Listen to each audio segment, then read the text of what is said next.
Okay, बिस्मिल्लाहिर्रहमानिर्रहीम। चलें class start कर लेते हैं।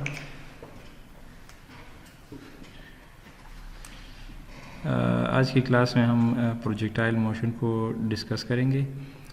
प्रोजेक्टाइल मोशन होता क्या है, ठीक है, कौन कौन से उसके ऊपर इफ़ेक्ट्स होती हैं और हम कहाँ पे हमारे पास नॉर्मली ये यूज़ होता है या प्रोजेक्टाइल मोशन की वजह से हमारे पास जो डेली लाइफ में क्या क्या प्रोसेस होती हैं, तो वो सारा हम इसमें डिस्कस करेंगे। Okay, projectile motion is a form of motion experienced by an object or particle that is projected near the Earth's surface and moves along a curved path under the action of gravity only. अच्छा, projectile motion में क्या होता है कि आपके पास की consider कर लें कि आपके पास ये एक ओरिजिन है। ज़्यादातर आपके पास जो नॉर्मली जो प्रोजेक्टाइल मोशन है उसको हम रेक्टेंगुलर कोऑर्डिनेट्स में हम ये होता है तो उसमें डिस्कस करेंगे। तो रेक्टेंगुलर कोऑर्डिनेट्स हमने पहले डिस्कस किए थे कि वो आपके पास क्या होते हैं। आपके पास एक्स कंपोनेंट और वाई कंपोनेंट जो है ये आपके पास रेक्टेंगुलर कोऑर्डिनेट्स हैं। तो इसमें ये आपके पास एक ओरिजिन है। इस ओरिजिन में आपके पास जो एक्स है वो भी ज़ीरो है और y जो है वो भी आपके पास यहाँ पे ज़ीरो है, ठीक है। लेट्स सपोज कि यहाँ से एक ऑब्जेक्ट को आपने उसको फ्लाइट दिए या थ्रो किए या किसी भी एक्सटर्नल फोर्स की मदद से एक ऑब्जेक्ट को आपने वेलोसिटी दी है। यहाँ पे आपके पास जो वेलोसिटी होगी ज़ीरो हो सकती है। इसके बाद यहाँ पे आपके पास जो v होगा वो फाइनल वेलोसिटी होगी, ठीक है। अब ये जो सारा अब यहाँ से जब आपके पास वेलोसिटी v होगी तो ये ग्रेविटेशनल फोर्स एक ऑब्जेक्ट जब वो इस कर्व में इस डायरेक्शन में जाएगा, ठीक है, तो उसके ऊपर एक ग्रेविटेशनल फोर्स एक्ट करेगा। अगर ग्रेविटेशनल फोर्स को आप एलिमिनेट करें तो यहाँ से अगर आपने इसको फ्लाइट दिया तो ये इस डायरेक्शन में जाएगा, ठीक है। इस डायरेक्शन में आपका जो ऑब्जेक्ट है वो जाएगा, लेकिन ग्रेविटेशनल फोर्स की वजह से वो क्या करेगा कि वो इस कर्व फॉर्म में जाएगा यहाँ इस तरह, ठीक है, और यहाँ पे आपके पास आ जाएगा। तो ये just because of the gravitational force जो आपके ऑब्जेक्ट के ऊपर एक्ट करेगी। दूसरी ये बात है कि हॉरिजेंटल जो कंपोनेंट है या हॉरिजेंटल जो एक्स एक्सिस है, ऑब्जेक्ट के ऊपर कोई भी एक्स एक्सिस में कोई भी फोर्स नहीं लग रहा होगा। जस्ट जो फोर्स लग रही होगी वो ग्रेविटेशनल फोर्स होगी और वो जो है आपके वाई कंपोनेंट में, ठीक है, या वर्टिकल कंपोनेंट में आपके पास ये वर्टिकल प्रोजेक्टाइल मोशन में इस ऑब्जेक्ट के ऊपर फोर्स लग रही होगी। क्या होगी, जो आपके पास जी और जी आप नेगेटिव में लेंगे। अगर आपने वाई को इस डायरेक्शन में पॉजिटिव लिया है, ठीक है, वाई इस डायरेक्शन में आप पॉजिटिव लेते हैं तो ऑब्वियसली आपके जो ऑब्जेक्ट यहाँ से ट्रेवल करेगा इस तरह, तो उसके डाउनवर्ड आपके पास जी लगेगा, ठीक है, तो उसको आप नेगेटिव जी लेंगे और जो आपके पास 9.81 के बराबर है, ठीक है। तो ये इसका आपने क्या करना होता है कि इस डायग्राम में अगर आप लोग देख लें तो एक पॉइंट आपके पास ये है, ठीक है, पॉइंट ऑफ अटैक इसको आप कह सकते हैं, ठीक है, और ये आपके पास जो फाइनल पोजीशन है वहाँ पे आपके पास ये या फाइनल पॉइंट आप इसको कह सकते हैं। तो ए आपके पास इनिशियल पॉइंट है, बी आपके पास फाइनल पॉइंट है, ये ग्राउंड है आपके पास, ठीक है, और ये आपके पास यहाँ से यहाँ तक एक्स है, ये डिस्टेंस है। इसको आप क्या कह सकते हैं, रेंज भी कहेंगे आप इसको, कि रेंज जो होगा वो आपके पास डिस्टेंस बिटवीन जो point A to the final point B जो है आपके पास है, ये आपके पास रेंज होगा। अच्छा, यहाँ पे आपके पास ये एंगल जो है, ये एंगल ऑफ अटैक है कि कौन से एंगल पे ये जो सरफेस है, अर्थ सरफेस हो गई, ये आपके पास अर्थ सरफेस है, ठीक है, ये बिलो अर्थ सरफेस का ये सी जो पॉइंट है बिलो अर्थ सरफेस है, और इसको आप देख लें कि ये आपके पास एक अर्थ सरफेस इसको कंसिडर कर लें, ये जो एक्स लाइन है, ठीक है। अब ये इस जो 45 एंगल है, ये ऑब्जेक्ट जो है इस डायरेक्शन में जा रहा है और वो क्या जो अर्थ सरफेस है उसके साथ 45 डिग्री एंगल बना रहा है, ठीक है। तो ये कुछ चीज़ें हैं कि आपके पास अगर एंगल का पता है, ठीक है, तो उससे आप रेंज का पता लगा सकते हैं। ये टोटल हाइट की, यानी कि आपके जो प्रोजेक्टाइल मोशन की मैक्सिमम हाइट है ये कितनी होगी, ठीक है, रेंज आप फाइंड कर सकते हैं, या टोटल टाइम कितना ये लेगा कि आपके पास वेलोसिटी नोन होगी और एंड पॉइंट नोन होगा, तो आपको ये बताएगा कि कितनी आपके पास ये टाइम पीरियड, ये फ़्लाइट, टोटल फ़्लाइट का जो टाइम है वो कितना होगा। तो ये हम आगे डिस्कस करेंगे कि किस तरह हमें इसका पता चलेगा। Okay, the only force of significance that acts on the object is gravity, which acts downward. ठीक है, तो जो फोर्स प्रोजेक्टाइल मोशन में यूज़ होगी वो आपके पास जो एक्ट करेगी ऑब्जेक्ट के ऊपर, वो सिर्फ आपके पास क्या होगी, ग्रेविटेशनल फोर्स होगी। ठीक है, जो ग्रेविटी की फोर्स है वो आपके पास उसके ऊपर एक्ट होगी और वो downward, down to the earth surface वो उसको अट्रैक्ट करेगा। अच्छा, इसमें आप और भी अगर आप फोर्सेस वगैरह को कंसीडर करेंगे तो उसके लिए फिर आपको एक्स्ट्रा से उसकी कैलकुलेशन करनी पड़ेगी। यानी कि अगर आप उसको ज़्यादातर, अगर आपके पास एक ऑब्जेक्ट है और आप उसकी प्रोजेक्टाइल मोशन की एनालिसिस करना चाहते हैं तो नॉर्मली क्या होगा कि बॉडी का जो साइज़ है या शेप है या जो एयर रेजिस्टेंस है उसके ऊपर, उसको नेगलेक्ट किया जाता है। ठीक है, उसको नेगलेक्ट करेंगे। अगर आप उसको नेगलेक्ट नहीं करते तो फिर उसके लिए उसको कंसीडर अगर आप करेंगे तो उसके लिए फिर आपने एक्स्ट्रा जो एनालिसिस करना होगा। लेकिन ये यहाँ पे जो हम इक्वेशंस निकाल रहे हैं उसमें क्या होगा कि जिसके जो बॉडी का जो रेजिस्टेंस है, एरोडायनामिक रेजिस्टेंस, वो हम नेगलेक्ट करेंगे। Because of the object's inertia, no external horizontal force is needed to maintain the horizontal velocity component of the object. अच्छा, ये कह रहे हैं कि जो ऑब्जेक्ट है आपके पास, इसकी इनर्शिया की वजह से मोशन वो कर रहा होता है, तो उस वजह से आपको कोई भी एक्स्ट्रा जो एक्सटर्नल फोर्स है वो रिक्वायर्ड नहीं होता हॉरिजॉन्टल प्लेन में। यानी कि हॉरिजॉन्टल प्लेन में ये जो यहाँ से आपने फ्लाइट इसको दिया, ठीक है, तो इसकी यहाँ पे ऑब्जेक्ट उसकी कुछ वेलोसिटी होगी, तो इस डायरेक्शन में ये जो ट्रेवल कर रही है इस अपनी इनर्शिया की वजह से ये ट्रेवल करेगा। कोई एक्सटर्नल फोर्स की यहाँ पे ज़रूरत नहीं होती कि वो यहाँ से यहाँ तक ट्रेवल करें। ठीक है, यहाँ से जो यहाँ तक वो ट्रेवल कर रहा है वो अपनी इनर्शिया की वजह से ट्रेवल कर रहा है। जो फोर्स उसके ऊपर लग रही है वो ग्रेविटी की वजह से लग रही है। जो ग्रेविटेशनल फोर्स है उसके ऊपर एक्ट हो रहा होगा आपके ऑब्जेक्ट के ऊपर।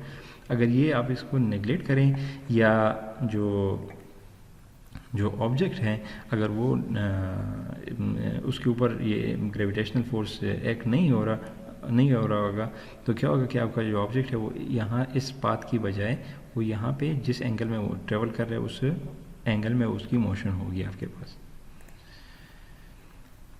Okay, taking other forces into account such as friction force from aerodynamic drag or internal propulsion such as in a rocket requires additional analysis। अच्छा, यहाँ पे कह रहे हैं जिस तरह मैंने आपको बताया भी कि अगर आप नॉर्मली ऑब्जेक्ट को फ्लाइट देंगे, ठीक है, कोई भी एंगल के ऊपर या उसकी कोई भी वेलोसिटी होगी आपके पास, तो उसकी एनालिसिस आप करेंगे तो ये जो एयर ड्रैग है या इंटरनल प्रोपल्शन, अगर उसकी अपनी रॉकेट वगैरह में जो अगर आप देख लें कि उसमें इंटरनल प्रोपल्शन की वजह से, उसकी फोर्स की वजह से उसमें मोशन होती है, तो उसको अगर आप कंसीडर करेंगे तो वो उसके लिए फिर आपको एनालिसिस जो है उसकी अलग करनी पड़ेंगी। ठीक है, यानी कि ये जो हम सिंपल इक्वेशंस प्रोजेक्टाइल मोशन के लिए निकालते हैं तो वो फिर आपके वहाँ पे यूज़ नहीं होंगे। तो नॉर्मली क्या होगा कि अगर आपने कोई ऑब्जेक्ट है उसको फ्लाइट दिए प्रोजेक्टाइल मोशन, ठीक है, तो उसका जो एयर रेजिस्टेंस है या ड्रैग फोर्स जो उसके ऊपर एक्ट होगा उसको आप नेगलेक्ट करेंगे। Okay, the free flight motion of a projectile is often studied in terms of its rectangular components। ठीक है, तो जो फ्री फ्लाइट है आपके प्रोजेक्टाइल मोशन का, ये आपको एक्स कंपोनेंट और वाई कंपोनेंट जो रेक्टेंगुलर कंपोनेंट्स है उसमें आप इसको डिस्कस करेंगे। To illustrate the kinematics analysis, consider a projectile launched at point x0 y0। x0 y0 इस पॉइंट की बात कर रहे हैं कि यहाँ पे आपके पास x जो है वो 0 है, y भी आपके पास 0 है, with an internal velocity of v0 having components v0 x and v0 y। अच्छा, ये बात कर रहा है कि यहाँ पे अगर आपके पास एक ऑब्जेक्ट है, उसकी इनिशियल वेलोसिटी आपके पास ज़ीरो होगी, ठीक है, और यहाँ पे वेलोसिटी की जो कंपोनेंट्स हैं, ठीक है, वेलोसिटी के अगर आप या मसलन आपके पास ऑब्जेक्ट है v, उसका उसकी वेलोसिटी आपके पास v है, ठीक है, तो उसके आपके पास दो कंपोनेंट्स होंगे। वेलोसिटी के आपके पास यहाँ पे दो कंपोनेंट्स होंगे, क्योंकि आपके जो ऑब्जेक्ट है वो दो प्लेन्स में ट्रेवल कर रहा होता है, यानी कि वो एक्स डायरेक्शन में भी ट्रेवल करता है और similarly at the same time वो आपके पास वाई डायरेक्शन में भी ट्रेवल करता है। तो जब आप उसको वी को लेंगे या वी को कंसिडर करेंगे तो आपको दो प्लेन्स में लेना होंगे। यानी कि देखें यहाँ पे आपके पास v कितना है, देखिए यहाँ v आपके पास इतना है, ठीक है, तो v को आप x अगर हॉरिजॉन्टल कंपोनेंट में लेना चाहते हैं तो हॉरिजॉन्टल कंपोनेंट में आप क्या लेंगे, v cos 45, ठीक है, v cos 45, ये आपके पास ये कंपोनेंट आ जाएगा, ठीक है। इसी तरह अगर आप y कंपोनेंट में लेना चाहते हैं तो वो आप किस तरह लेंगे, v और sin 45, ठीक है, ये जो कंपोनेंट होगा ये आपके पास v sin 45, this one will be v cos 45। तो ये आपके पास दो कंपोनेंट्स हैं जो वेलोसिटी के आपके पास होंगे। इसको कंटिन्यू करते हैं। When air resistance is neglected, the only force acting on the projectile is its weight, which causes the projectile to have a constant downward acceleration of approximately acceleration constant, which is equal to g, and that is equal to 9.81 metre पर second square, और g में भी 32.2 feet पर second square, ठीक है। तो ये आपके पास फीट पर सेकेंड स्क्वायर में है, ये आपके पास मीटर पर सेकेंड स्क्वायर में। सिंपली ये मैंने आपको पहले ही बताया कि जब प्रोजेक्टाइल मोशन में जब आप एयर रेजिस्टेंस और जो ड्रैग वगैरह इनको आप नेगलेक्ट करते हैं तो सिंपल जो आपके पास एक फोर्स रह जाता है वो जो ग्रेविटेशनल फोर्स है due to weight of the object जो है वो ग्रेविटेशनल फोर्स है आपके पास, वो डाउनवर्ड होगा, उसके ऊपर एक्ट होगा, ठीक है। तो वो सिर्फ एक फोर्स होगा जो आपके ऑब्जेक्ट के ऊपर आपके ऑब्जेक्ट को इफेक्ट करेगा, ठीक है। अच्छा, thus there is no horizontal acceleration and the horizontal component of the velocity remains constant throughout the motion of the projectile। अच्छा, यहाँ पे पहले हमने बताया कि जो x कंपोनेंट है उसमें आपके पास जो वेलोसिटी होगी वो कांस्टेंट रहेगी, ठीक है। एक्सेलरेशन आपके पास क्योंकि वहाँ पे नहीं होता, कांस्टेंट वेलोसिटी की वजह से वहाँ पे आपके पास जो एक्सेलरेशन है वो ज़ीरो होगा, ठीक है। अच्छा, लेकिन जो y कंपोनेंट है उसमें आपके पास एक्सेलरेशन होगा, एक्सेलरेशन जो होगा वो आपके पास 9.81 मीटर पर सेकेंड स्क्वायर जो है वो काउंट होगा, लेकिन x डायरेक्शन में यानी इस प्लेन में x प्लेन में आपके पास एक्सेलरेशन जो होगा वो ज़ीरो होगा, ठीक है, क्योंकि आपके पास जो वेलोसिटी है वो आपके पास x डायरेक्शन में कांस्टेंट होगी। अच्छा, फर्दर पे है हमारे पास कि horizontal motion of a projectile की प्रोजेक्टाइल ये जो मोशन हो रहा है इसमें दो मोशन आपके पास, एक ये हॉरिजॉन्टल मोशन कर रहा होता है, एक आपके पास वर्टिकल मोशन कर रहा होता है, ठीक है। यानी कि यहाँ से ये पार्टिकल यहाँ तक अगर आया है, ठीक है, तो ये इसने ट्रेवल किया है x direction along x direction, और अलॉन्ग वाई इसने कितना किया, तो ये अलॉन्ग वाई इसने इतना किया, ठीक है। यहाँ पर अगर आप लोग देखें तो इसने एक्स डायरेक्शन में इतना ट्रेवल किया है, ठीक है, और अलॉन्ग वाई कितना किया है, अलॉन्ग वाई इतना किया हुआ है, ठीक है। इसी तरह फिर जब आप यहाँ पे आ जाएं, ठीक है, तो यहाँ पे अलॉन्ग एक्स इसने यहाँ से लेके यहाँ तक किया है और अलॉन्ग वाई इसने यहाँ तक किया है, ठीक। तो ये दो कंपोनेंट्स में आपके पास ट्रेवल करता है मोशन, इसकी दो कंपोनेंट्स में एक हॉरिजॉन्टल है एक वर्टिकल है। तो हम क्या करेंगे कि पहले हॉरिजॉन्टल मोशन के लिए जो इक्वेशन है उसको डिराइव करेंगे, फिर बाद में आप वर्टिकल मोशन के लिए डिराइव करेंगे। और ये सिंपल हम क्या करेंगे कि जो हमारे पास इक्वेशन है, देखिए हमने पहले डिस्कस किया कि जो हमारे पास एक्सेलरेशन अलॉन्ग एक्स एक्सिस है, ठीक है, acceleration along x axis is equal to zero. X axis में आपके पास जो एक्सेलरेशन है वो ज़ीरो है, ठीक है। तो equation for a projectile will be then these are the equations. इसमें अगर आप लोग देख लें कि इस डायरेक्शन में x की, इस डायरेक्शन में हम पॉजिटिव अगर ले लें x को, ठीक है, इस डायरेक्शन में आप पॉजिटिव लेंगे, इस डायरेक्शन में आपके पास नेगेटिव होंगी, ठीक है। ये आपके पास कोऑर्डिनेट जो ओरिजिन है, ओरिजिन पॉइंट है। तो यहाँ पे हमने अगर पॉजिटिव इसको लिए तो फिर हम इसको डिराइव करते हैं। ये हमारे पास फर्स्ट, सेकंड, थर्ड जो 3 इक्वेशंस हैं, first equation of motion, second और ये थर्ड इक्वेशन ऑफ मोशन है। उसमें हम जस्ट सिंपली क्या करेंगे कि हमारे पास जो एक्सेलरेशन है वो नोन है, क्या है कि 0 है आपके पास, ठीक है, तो वो आप इसमें पुट कर देंगे। अच्छा, तो यहाँ पे जो 3 इक्वेशन है इसमें हम क्या करेंगे, एक्सेलरेशन को पुट कर देंगे।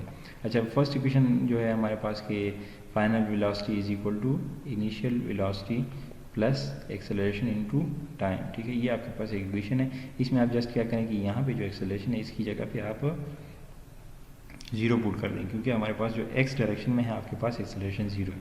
तो फिर हमारे पास क्या आएगा कि velocity in x direction, vx का मतलब है कि वेलोसिटी इन x डायरेक्शन, ठीक है, velocity in x direction is equals to v naught, v naught का मतलब है कि इनिशियल वेलोसिटी, ठीक है, ये final velocity in x direction is equal to v naught का मतलब है कि इनिशियल वेलोसिटी, और ब्रैकेट के बाहर जो x लिखा हुआ इसका मतलब है कि इनिशियल वेलोसिटी अलोंग x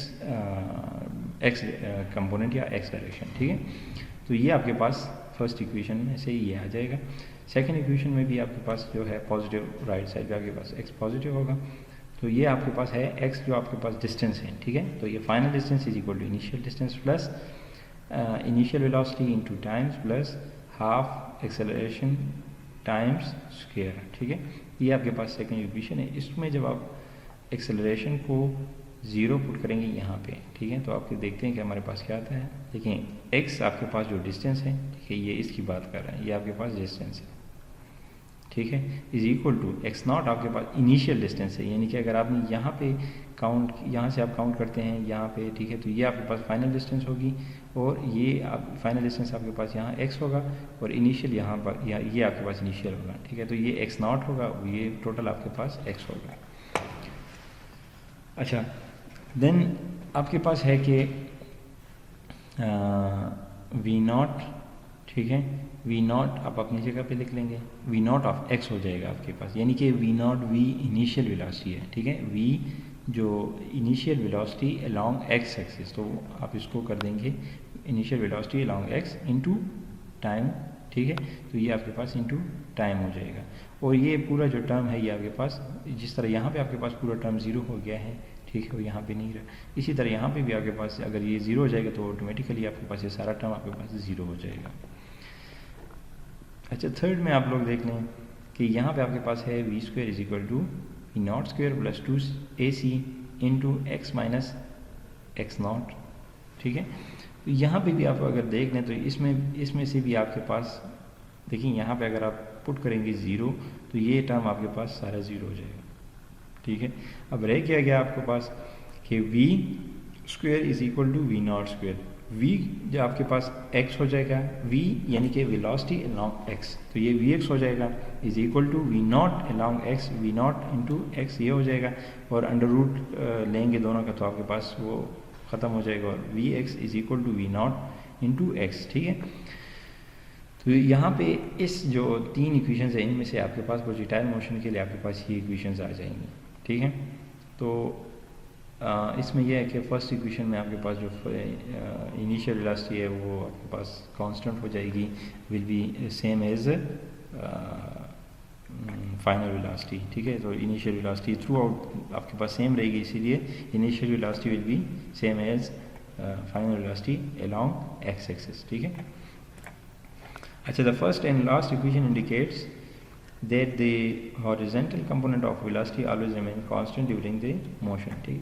तो यहाँ पे velocity की बात कर रहे हैं कि velocity आपके पास थ्रू आउट आपके पास सेम रहेगी along x axis। अच्छा, फिर हमारे पास है कि vertical motion of projectile, vertical motion of projectile। Since positive y-axis is directed upward, then then ay जो y डायरेक्शन में आपके पास जो एक्सेलरेशन होगी वो आपके पास जी के बराबर होगी। वो जी को हम नेगेटिव जी में लेंगे क्योंकि हम पॉजिटिव वाई को अपवर्ड डायरेक्शन में पॉजिटिव लेते हैं, तो जो जी है वो इस डायरेक्शन में आपके पास लग रही होती है, उस वजह से हम माइनस नेगेटिव या माइनस जी लेंगे, ठीक है। और जी आपके पास 9.81 के बराबर है, 9.81 मीटर पर सेकेंड स्क्वायर। जो इसके जिस तरह हमने हॉरिजॉन्टल मोशन के लिए, हॉरिजॉन्टल प्लेन ऑफ प्रोजेक्टाइल के लिए इक्वेशंस निकाले, ठीक है, सेम हम क्या करेंगे कि वर्टिकल मोशन के लिए भी इसी इक्वेशंस को निकालेंगे। और इसका भी तरीका सेम है कि आप क्या करें कि आपको पता है कि वाई डायरेक्शन में एक्स डायरेक्शन में आपके पास ज़ीरो था, एक्सेलरेशन की बात कर रहा हूँ, ठीक है, लेकिन वाई डायरेक्शन में आपके पास जो है वो माइनस जी है, ठीक है। तो आप सिंपली क्या करें कि जो इक्वेशन ऑफ मोशंस हैं उसमें एक ही जगह पे आप माइनस जी पुट कर दें, ठीक है, तो उससे आपके पास इक्वेशंस आ जाएंगी जिनको आप फर्दर यूज़ करेंगे प्रोजेक्टाइल मोशन के लिए, ठीक है। अब यहाँ पे देख लें इसको कि हमने ये इसको लिया हुआ है वाई को अपवर्ड डायरेक्शन में पॉजिटिव, ठीक है, तो ये आपको शो कर रहा है कि अपवर्ड डायरेक्शन में आपके पास वाई पॉजिटिव होगा। अच्छा, यहाँ पे देख लें final velocity is equal to initial velocity plus a c t, ये आपके पास फर्स्ट इक्वेशन है। इसी तरह वी वाई हो जाएगा क्योंकि वी हमारे पास फाइनल वेलोसिटी है और ये शो कर रहा है वाई के वेलोसिटी इन वाई डायरेक्शन, ठीक है, वेलोसिटी इन वाई डायरेक्शन, तो ये आपके पास वाई ये शो कर रहा होता है। इसी तरह इनिशियल वेलोसिटी इनटू वाई कि initial velocity along y axis, ठीक है, माइनस जी टी, ठीक है, तो यहाँ पे आपके पास ये जो ए है इसकी जगह हमने जी पुट कर दिया, जिसकी वजह से हमारे पास आया है v y is equal to v naught y minus g t, ठीक है। ओके, नेक्स्ट हमारे पास जो सेकंड है उसमें क्या करेंगे, सिमिलरली इसी तरह हम माइनस जी को पुट कर देंगे यहाँ पे, ठीक है। अब यहाँ पे हमने पुट कर दिया तो सिमिलरली इसी तरह हमारे पास y is equal to y naught plus v naught of y into t minus half g t square. अच्छा, यहाँ पे इससे भी आपके पास ये इक्वेशन आ गया है, ठीक है। उसमें आपके पास क्या होता था कि एक्सेलरेशन आपके पास ज़ीरो हो जाता था, ये टर्म आपके पास सारी ख़त्म हो जाती थी, लेकिन यहाँ पे आपके पास जो एक्सेलरेशन है वो ज़ीरो नहीं है, ठीक है, तो हम उसकी एक ही जगह पे जी पुट करते रहेंगे। अच्छा, थर्ड इक्वेशन में भी हम इसी तरह v square is equal to v naught square plus 2ac into y minus y naught. अच्छा, अब यहाँ पे जब हम जी को पुट कर देंगे तो ये आपके पास क्या आ जाएगा, v square y is equal to v naught square y minus 2g y minus y naught. तो ये आपके पास तीन इक्वेशंस यहाँ से आ गए, ठीक है, इसको यूज़ करेंगे। और जो फर्स्ट जो हॉरिजॉन्टल मोशन में हमारे पास इक्वेशंस आए उसमें से ये हमारे पास यूज़ होगा जो सेकंड इक्वेशन है, ठीक है, एक्स को फाइंड करने के लिए या रेंज को फाइंड करने के लिए हमारे पास ये यूज़ हो सकता है। तो बाकी तो आपके पास वेलोसिटी है, वो आपके पास initial velocity is equal to final velocity along x axis, तो वो आपके पास है। तो बाकी ये जो इक्वेशंस है ये आपके पास यूज़ होंगे, ये फर्दर देखते हैं कि किस तरह यूज़ होते हैं। अच्छा, इसमें इसके बाद हमारे पास है कि एग्जांपल ऑफ प्रोजेक्टाइल मोशन के प्रोजेक्टाइल मोशन जो है वो किन किन चीज़ों में हमारे पास प्रोजेक्टाइल मोशन होता है और किस टाइप का जो अगर मोशन है तो उसको हम प्रोजेक्टाइल मोशन कह सकते हैं, ठीक है। Projectile motion refers to a motion of an object projected into the air at an angle, ठीक है। कोई भी ऑब्जेक्ट को अगर किसी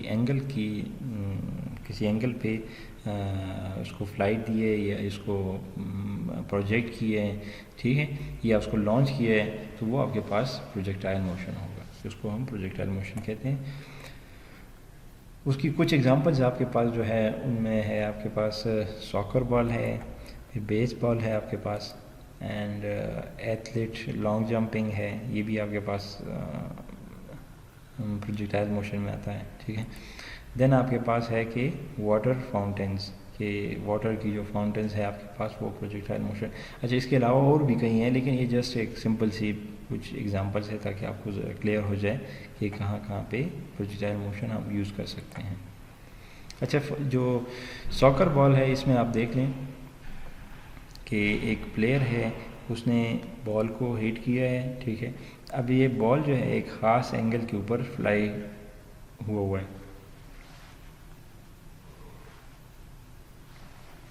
अच्छा, इसके बाद क्या होगा कि जब इसने हिट किया तो ये एक ख़ास एंगल पे एक कर्व पाथ को फॉलो करेगा, ठीक है।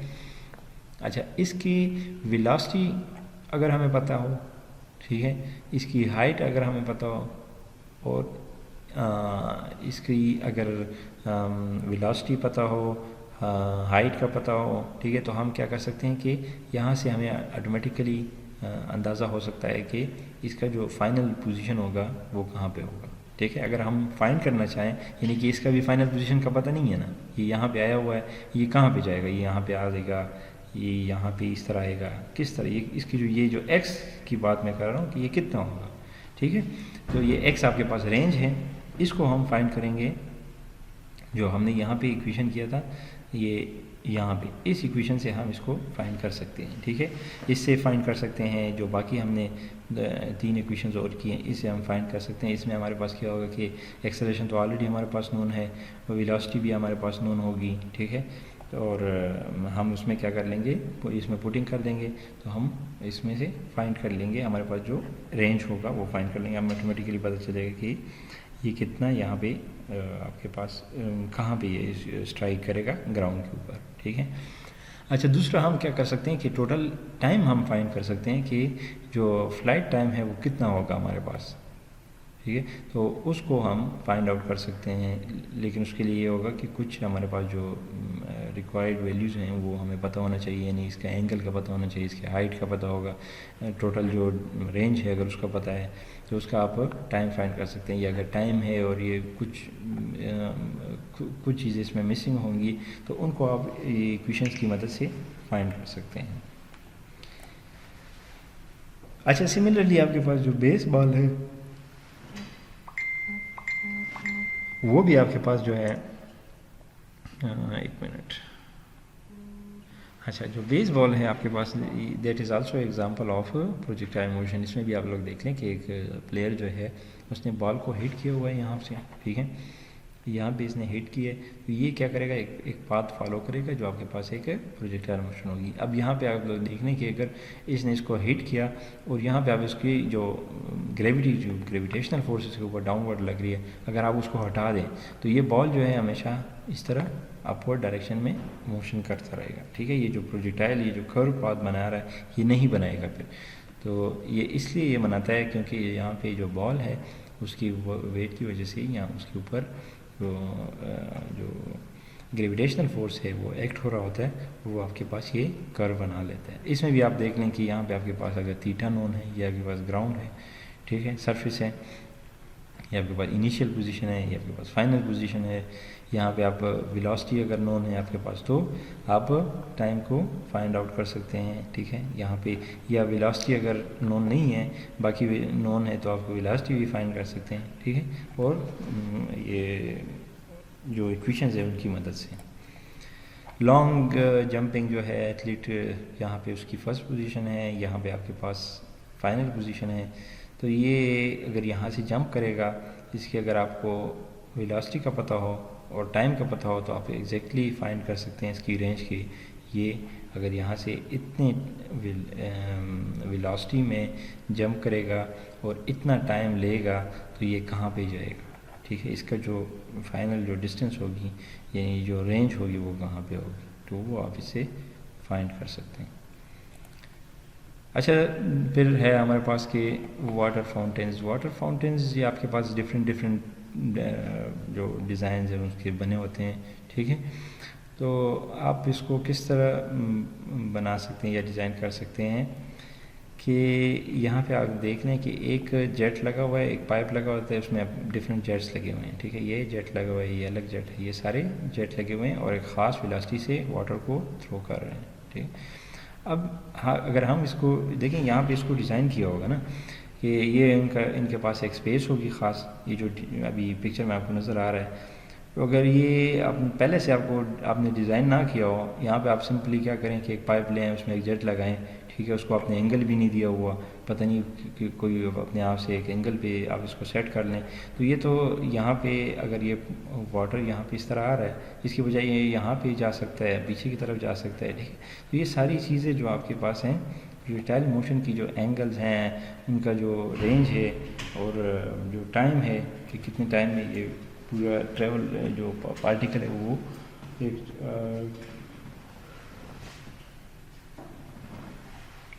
ये टाइम कंप्लीट करेगा, ठीक है। तो अब क्या करते हैं इसमें कि आपके पास एक पाइप है, इसमें एक इंजेक्टर लगा हुआ है, और यहाँ पे एक के लिए हम अगर डिज़ाइन कर लें कि आपके पास टोटल डिस्टेंस यहाँ से यहाँ तक कितनी है, यानी ये इसका रेंज होगा ना, यहाँ से लेके यहाँ तक ये जो ये एंड पॉइंट है, ये इसका स्टार्ट पॉइंट है, इसकी बात ही कर रहा हूँ, ये अलग है और ये अलग है, ठीक है। ये यहाँ से एक दूसरा इंजेक्टर लगा हुआ है, मैं इसकी बात कर रहा हूँ, यहाँ पे जो इंजेक्टर्स लगे हैं मैं उसकी बात कर रहा हूँ। तो यहाँ से हमें पता होगा, या हम अगर डिज़ाइन करना चाहते हैं कि हमारे पास इतनी रेंज है, ठीक है, यहाँ से लेके यहाँ तक डिस्टेंस है, यानी उसकी इनिशियल पोजीशन ये होगी, फाइनल पोजीशन आपके पास ये होगी। उसके लिए आप क्या करें कि एक फाउंटेन डिज़ाइन कर लें कि वो एक सेम पैटर्न पे आपके पास वाटर को थ्रो कर सके। तो उसके लिए ऑटोमेटिकली जब हम इन इक्वेशंस में वैल्यूज़ वगैरह पुट करते जाएंगे, तो आपके पास क्या होगा कि एक ख़ास रेंज आ जाएगी कि आपके पास ये रेंज तो ऑटोमेटिकली आपको नोन है कि मतलब आपको चाहिए कि यहाँ से यहाँ तक, यहाँ से थ्रो करे और यहाँ पे लैंड करे, तो ये रेंज तो आपको नोन हो गई, ठीक है। अब टाइम भी आपको नोन होगा कि कितने सेकंड में इसको ये थ्रो करे, तो उससे आप क्या करें, इसकी वेलोसिटी फाइंड आउट कर लें, उसका जो एंगल है उसको सेट कर लें, ठीक है। तो ये सारी जो चीज़ें हैं करके इसके लिए डिज़ाइन किया होगा, तो फिर उसी को इम्प्लीमेंट कर लें बाकी सब के ऊपर, ठीक है। उसकी एंगल को यहाँ पे इम्प्लीमेंट करें, उसका जो एंगल है वो सेम इन सब में रखें, ठीक है। उनकी सब में उसमें जो वेलोसिटी है वो सेम आप अगर रखेंगे, तो ऑटोमेटिकली जो फर्स्ट जो आपके पास एक प्रोजेक्टाइल मोशन टाइप जो वाटर थ्रो हुआ है, इसी तरह जो बाकी इंजेक्टर्स हैं वो भी आपके पास इसी तरह वाटर थ्रो करते जाएंगे और आपके पास एक लुक टाइप बनाएगा गार्डन में आपकी। अच्छा, इसी तरह इस साइड से भी आप देख लेंगे एक फ्लो टाइप या प्रोजेक्टाइल बनाया हुआ है थ्रू वाटर और इंजेक्टर इसी तरह का, तो एक इस साइड से बना हुआ है, एक इस साइड से बना हुआ है, और इनका भी आपके पास जो रेंज है। तो इसी तरह आप इसे और भी बना सकते हैं, जो फायरवर्क्स है या डिफरेंट टाइप की आपके पास फायर एक स्टंट टाइप है, जिसमें एक बंदे को क्या करते हैं कि एक आग लगी होती है, ठीक है, आग लगी होती है, रिंग फायर रिंग होती है उसमें, और एक बंदा वहाँ से इसको थ्रो करते हैं बंदे को, ठीक है, जो आदमी होते हैं उसको थ्रो करते हैं, वो ऑटोमेटिकली उससे पास होके आपके फायर रिंग में ऑटोमेटिकली चला जाएगा। तो वो उनको किस तरह पता चलता है कि वो तो अगर ये कैलकुलेशंस अगर ना करें तो वो उसको डैमेज हो सकता है, वो बंदे को उसकी जान जा सकती है, ठीक है। तो उससे पहले जो आपके पास ये सारी कैलकुलेशंस हुई होती हैं, ठीक है। अच्छा, इसमें प्रॉब्लम हो किसी को तो मुझसे पूछ लें, ज़रा देख लें इसको एक नज़र भी। Any problem in this projectile motion, देख लें इसको, एनी प्रॉब्लम, कोई प्रॉब्लम हो इसमें प्रोजेक्टाइल मोशन में, horizontal motion of a projectile में, या जो वर्टिकल मोशन है, ठीक है, कि हॉरिजेंटल में हम क्या इक्वेशंस लेते हैं, हॉरिजेंटल में आपके पास एक्सेलरेशन की क्या स्टेटस होता है, वर्टिकल में आपके पास क्या होता है, ठीक है।